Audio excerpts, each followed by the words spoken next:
De la mañana 3 minutos, la noticia la comentábamos más temprano, murió en un ataque al consulado de los Estados Unidos en Bengasi, en Libia, el embajador norteamericano en aquel país y otros 3 diplomáticos, un hecho sobre el que hay que remontarse a varias décadas para encontrar un antecedente de un embajador de los Estados Unidos muerto en otro país, obviamente en funciones, un hecho que puede complicar la situación en Libia y puede complicar además la situación de la política interna de los Estados Unidos a pocas semanas de una elección. ¿Cómo puede repercutir esto? Es una de las grandes interrogantes a esta hora.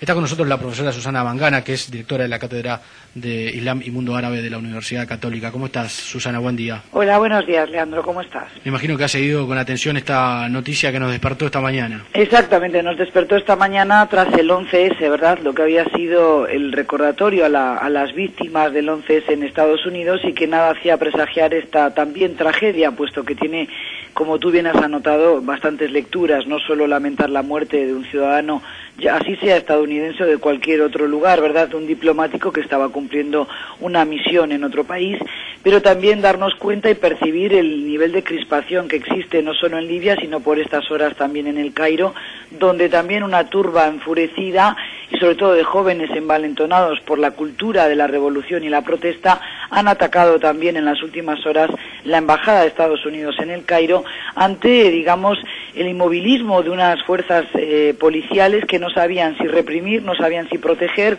Finalmente todo ha quedado un poquito en una anécdota porque lo que han conseguido es arrancar la bandera estadounidense del mástil, pero esto nos demuestra que hay un nivel, como digo yo, de protesta, ¿verdad?, y que la gente está eufórica tras haber conseguido concretar su revolución, tras haberse deshecho de los tiranos como Gaddafi o como Mubarak, pero que eran personas que sabían controlar al pueblo, que tenían nivel de seguridad, lo que yo llamo regímenes de alta capacidad, ¿verdad?, con hasta 18 niveles de seguridad que va desde el matón que lleva el palo para pegar en una manifestación hasta los generales próximos al que gobierne, ¿verdad? Ahora, Susana, este caso, sí. Perdóname la interrupción, pero comenzabas haciendo una alusión al 11 de septiembre, recordación que tuvo lugar ayer por cumplir su nuevo aniversario.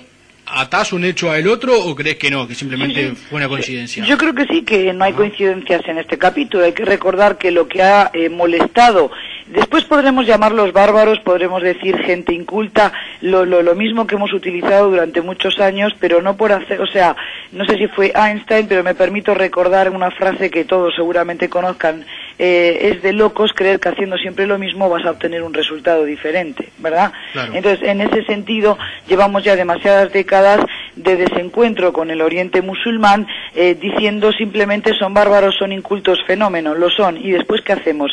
Además de que no son todos incultos, ni analfabetos, ni poco educados, porque sabemos que hay gente que tiene titulación universitaria, que tiene capacidad de comprensión similar a la de un occidental, ¿verdad? Pero de todas formas me parece que hay que ligar los dos hechos, porque ayer, una vez más, lo que desató la ira de esas masas enfervorecidas, sobre todo de jóvenes, bueno, tanto en Libia como en el Cairo, y podemos prever que esto también recorra el mundo islámico como reguero de pólvora, quizás por estas horas en Bangladesh o en Pakistán, por citar 2 países donde también normalmente este tipo de trailers y películas suelen tener un resultado previsible. Me refiero al documental que dura 2 horas, por lo tanto podemos hablar de una película de muy escasa, por no decir nula calidad, que se llama La inocencia de los musulmanes, donde claramente intentan ridiculizar al profeta del Islam, donde muestran a un actor, bueno, pues que supuestamente está representando el rol del profeta del Islam, y todo esto evidentemente intentando demostrar que el 11 de septiembre nos recuerda el terrorismo, la barbarie de algunas facciones del Islam, y por tanto que los musulmanes son sinónimo de barbarie y de terrorismo o de caos, de terror. Esa película ha sido producida por un estadounidense, pero que tiene la doble nacionalidad, o por lo menos en la prensa norteamericana se ha dicho que sí, que es de nacionalidad también israelí, que recaudó $5 millones de digamos, donaciones del colectivo judío, no sabemos de quiénes porque no se va a divulgar el nombre, lógicamente, pero por estas horas este hombre ha tenido que esconderse para evitar cualquier tipo de ataque, ¿verdad? Pero lo lamentable es que en Egipto la noticia se ha transmitido diferente, y ya el gran mufti del Cairo, que es, digamos, por así decirlo, la autoridad máxima en cuanto al Islam suní, ha culpado directamente a la diáspora copta porque entiende que pueden haber sido ellos los que hayan también participado en la elaboración de este film, ¿verdad? Con lo cual los ánimos están muy caldeados y esto una vez más ratifica lo que a veces he dicho también en vuestro programa en otras ocasiones, y es que hubo una euforia, una especie de carnaval democrático tras el dominó de las revueltas árabes iniciadas en Túnez ya en diciembre del 2010, ¿verdad? Vamos casi para 2 años de revueltas, pero esto se puede truncar y se puede trastocar realmente una vez más en el choque de civilizaciones que tanto tiempo preconizó Samuel Huntington y que sin duda la administración de Bush, pero también de Obama, han suscrito, que es la tesis del choque de civilizaciones, y esto es lo lamentable, lo peligroso. Por eso decía, llevamos 11 años de guerra global contra el terrorismo, y si bien se ha atenuado, se ha mermado esa amenaza incipiente de ataques terroristas, todavía prevalece esas diferencias culturales y en clave de oposición entre las dos civilizaciones. Susana, Alejandro te saluda, ¿cómo estás? Hola, buenos días, Alejandro. Buenos días. El viceministro del Interior de Libia, en una conferencia de prensa que fue hace una hora, señalaba también que podía llegar a haber una represalia de partidarios de Muammar Gaddafi, porque hace unos días se extraditó al ex jefe de inteligencia de Gaddafi desde Mauritania. Sí. ¿Cuán fuerte es ahora en este momento la prédica, lo que era la prédica de Gaddafi en Libia? No, mira, Alejandro, yo creo que realmente hablar de los partidarios de Gaddafi o del propio Mubarak o de Ben Ali no tiene mucho sentido en este momento. Evidentemente que va a haber gente que todavía añore, que sienta que el otro régimen era mejor. Como dije al principio de esta charla, tenemos que pensar que para muchas personas que vivían bien, que estaban acomodadas con el viejo régimen, que tenían su vida resuelta porque eran o bien militares o bien empresarios o gente que no estaba actuando directamente en la política, que no tenía pretensiones de establecer una democracia en su país ni nada que se le pareciera, van a rememorar y van a de alguna manera nostálgica, si se quiere, recordar la época anterior. Pero hoy es difícil pensar que los partidarios de Gaddafi en Libia puedan tener realmente fuerza frente a lo que ha sido el envión de los rebeldes, a los cuales se les ha dado no solo armas, sino también dinero para volver a levantar el Estado. Tienen el apoyo, entre otras cosas, de la Embajada de Estados Unidos. No olvidemos que este embajador muerto ayer en un ataque, que seguramente los rebeldes ni sabían bien a quién estaban atacando. Atacaron la turba enfurecida, como la llamo yo, entró en masa a la embajada, al consulado, a la delegación diplomática y arrasaron con todo. Cuando estaba huyendo el embajador protegido por sus guardaespaldas, ahí los atacaron y bueno, una de las bajas fue él, pero no el único. Evidentemente también hubo heridos en ese ataque al embajador y murieron 3 funcionarios más del consulado, ¿verdad?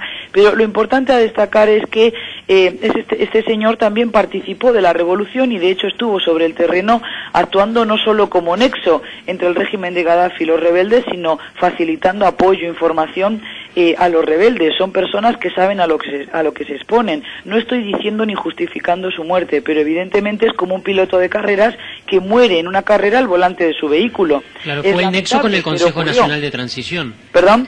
Fue el nexo con el Consejo Nacional de Transición. Exactamente, y además es una persona que lleva años operando sobre el terreno en Jerusalén, en Qatar, en Egipto, en Libia, es decir, es un conocedor de la realidad de Oriente Próximo.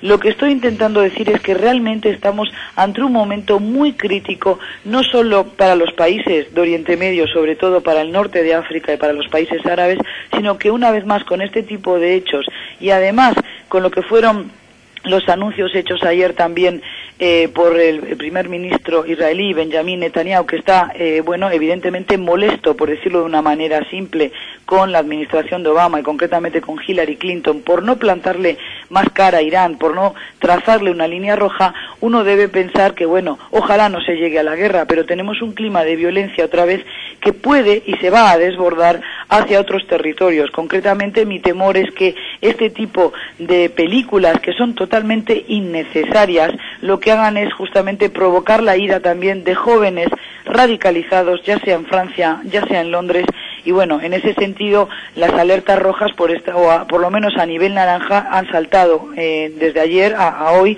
de una manera insospechada, ¿verdad? Sí, sobre todo la representación diplomática de Estados Unidos fuera del territorio de Estados Unidos. Están en alerta todas las embajadas por decisión obviamente del gobierno de los Estados Unidos de esta mañana. Pero no es solo, Leandro y Alejandro, Estados Unidos, es que a mí me preocupa también que una vez más marchamos todos en el mismo saco, es la cultura occidental, es Occidente que quiere denigrar, blasfemar al Islam. Claro. Yo pregunto, este tipo, además, si miráis el tráiler, son actores, yo diría que de cuarta, o sea, seguramente sean personas que lo han hecho hasta por un fin ideológico, ¿verdad? Entonces, está bien, hay que tener creatividad, libertad de expresión, pero igual que nos molestamos cuando hay un presidente de un país que dice que hay que borrar a Israel de la faz de la tierra, o que niega el holocausto, o que simplemente lo cuestiona, y eso es condenable, lo aclaro por si acaso esto da lugar a algún tipo de réplica también aquí en la colectividad judía, es condenable.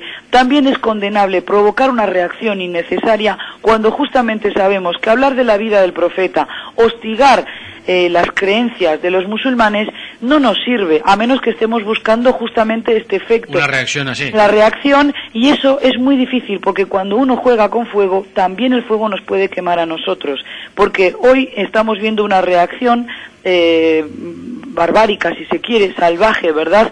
Pero no sabemos hasta dónde va. Una vez de que se enciende la mecha, no sabemos cómo termina este incendio que hemos provocado. Y es eso a lo que yo quiero llamar, a la reflexión. Tenemos que volver al cauce del diálogo. A mí no necesariamente me puede gustar cómo piensa el otro, pero tenemos que aprender a convivir, cada cual con sus creencias, pero con un mínimo de respeto, y hacer que la ley y el Estado de Derecho prevalezca. Pero para que haya un Estado de Derecho, yo tengo que respetar los derechos del otro, y él tiene que respetar los míos. Susana, no sé si has hecho el ejercicio de reflexionar ya sobre cómo puede impactar esto en las elecciones de Estados Unidos, sobre todo en la relación de Estados Unidos con el mundo árabe a partir de este episodio y en la campaña electoral, ¿no? Habitualmente este tipo de episodios hacen que se endurezca el discurso.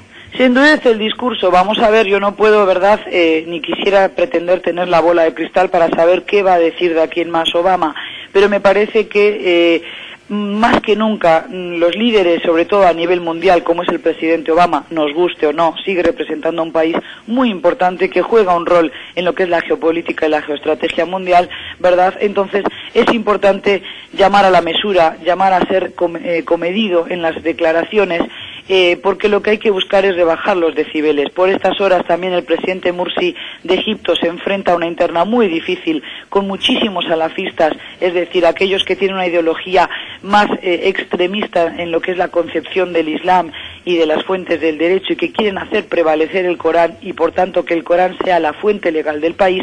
Ellos también toman distancia del presidente actual de los egipcios, que ha tenido ciertamente algunos signos muy positivos de acuerdo a la lectura occidental, porque esto siempre tiene dos lecturas según quien lo mire, pero desde nuestra óptica occidental el presidente Mursi ha dado gestos de saber plantar cara a los militares, de saber viajar hasta Teherán y decir que había que apoyar al pueblo sirio, que son masacres las que perpetra el gobierno de Siria, al punto de que la delegación siria que asistía a la cumbre de los países no alineados abandonó la sala. Bueno, me parece que el hombre ha demostrado coraje, por lo menos, pero ahora se enfrenta a una interna muy difícil. Por tanto, lo que no debemos hacer es alimentar argumentos que justifiquen la barbarie de aquellos que justamente manipulan la fe del Islam también para seguir ganando adeptos, para seguir tocando la fibra sensible de los musulmanes, que acaban por lanzar atentados indiscriminados contra todo lo que se mueva, ya sean occidentales por el hecho de serlo, ya sean israelíes o judíos por el hecho de practicar la fe del judaísmo, es decir, o por el hecho de ser estadounidense. No podemos seguir con esto que nos ha hecho mucho mal, porque hay 1.300 millones de musulmanes en el mundo, incluidos también los musulmanes que viven aquí en el continente americano.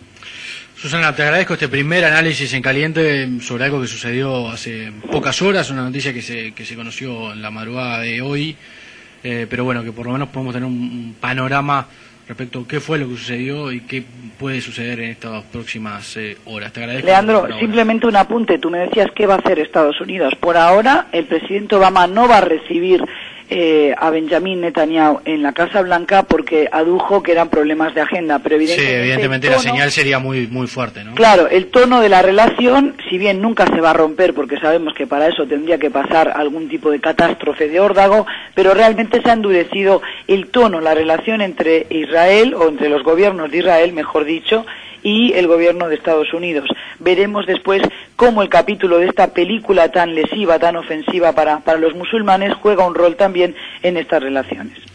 Muchas gracias, Susana. Gracias a vosotros, buenos días. La profesora Susana Mangana es directora de la Cátedra de Islam y Mundo Árabe de la Universidad Católica.